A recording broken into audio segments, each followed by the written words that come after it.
Hi there, I am Birdi Sinclair, and that is my busy, busy little hand flurrying around on the page as I work on this intuitive mandala. I've made mandalas before, but never an intuitive mandala like this, where you're given a loose kind of guideline to make one, but no clear instructions. The mandalas I've made in the past have always been very measured and mathematical, very geometric, and certainly meditative, but not intuitive. I'm in the beginning of an intuitive art coaching program used for self-discovery and healing processes for guiding people, to include in some of my other counseling practices. I believe it'll help me be a better companion and counselor for people. Here I'm showing a collage that I had worked on in this program earlier in the day. And I was explaining in the video how I typically have leaned away from things like collage and intuitive arts, thinking that these are great. These are great things for other people. I have always been kind of stinking uncomfortable with some of these more intuitive things. I'm an artist, I'm a therapeutic artist, I'm a counselor, I'm all these kinds of things, but the art that I make is a little more structured, realistic, and you can say there's intuition involved in these kinds of things, that not everything, even if it's structured, is like you get into flow, right? It kind of comes through you when you make your mixes and your color choices, and where the light is coming from. Some of your decisions, seems like they come through you, and you get into a process, kind of like when you see a musician disappear into their music, right? But still, like, how are we defining intuitive? It's that idea of, you know, just knowing where to stop, what to go next, how to make your next decisions. You're feeling into the process in a different way, and trusting what comes next. I thought I was going to fill this area with all those little dots, but I ended up not doing that. And I hadn't thought I was going to draw those little orange lines, and yet there they are.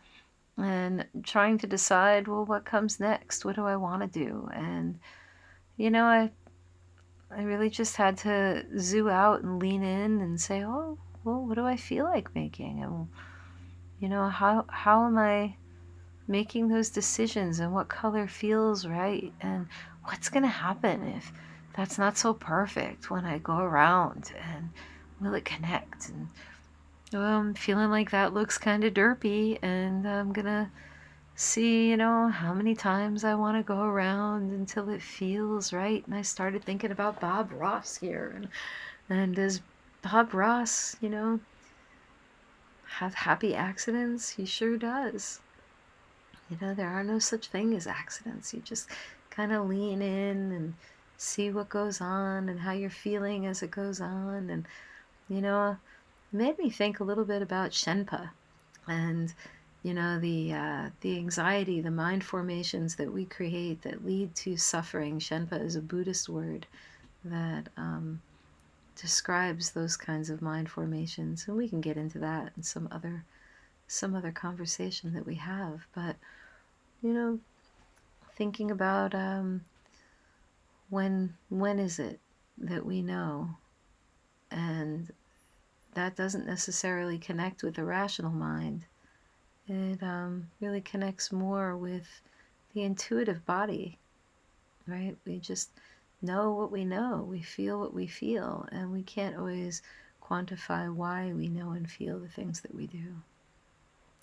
And I was thinking about the relationship of attachment to things, and Bob Ross, and how his hair, he got to a place with his hair where he felt like he didn't want that big afro anymore. He wanted to trim it out, but his producer said, no, no, no, no. You need to keep that, Bob. That's a signature thing. That's part of your branding. And if he wanted to continue on with his show, he had to think it through and make some decisions and keep it. He decided to keep it, but he really didn't want to keep it. And that's practicing non-attachment, right?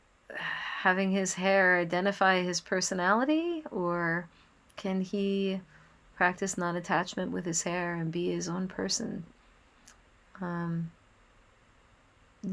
would he have a condition of suffering and a mind formation, shenpa, with his hair and his beingness?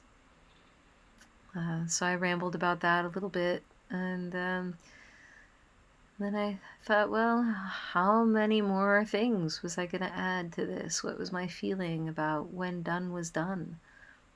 And I kept going. I thought maybe some yellow, bring that yellow in from the center, work it on.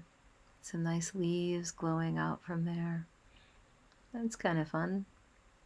And I started feeling that concept of, what is resistance versus discomfort. You can have discomfort with something without necessarily being resistant, because I got to tell you, having this mandala practice without it being structured, was very uncomfortable for me. I had discomfort, but then I started moving into a place of joy and discovery and wonder. And ooh, what does it feel like? How much red do I want? What would I like in these places? And what colors feel right to go where? And what do these symbols actually mean to me as they're emerging?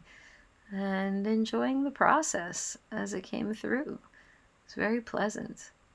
My body just kind of knew when it needed to stop. And I was singing little songs and having a great old time, and it just felt done when it was done. And I was really grateful for the practice. So it's a quick little narration, and I hope you enjoyed it, and I look forward to sharing more. Bye.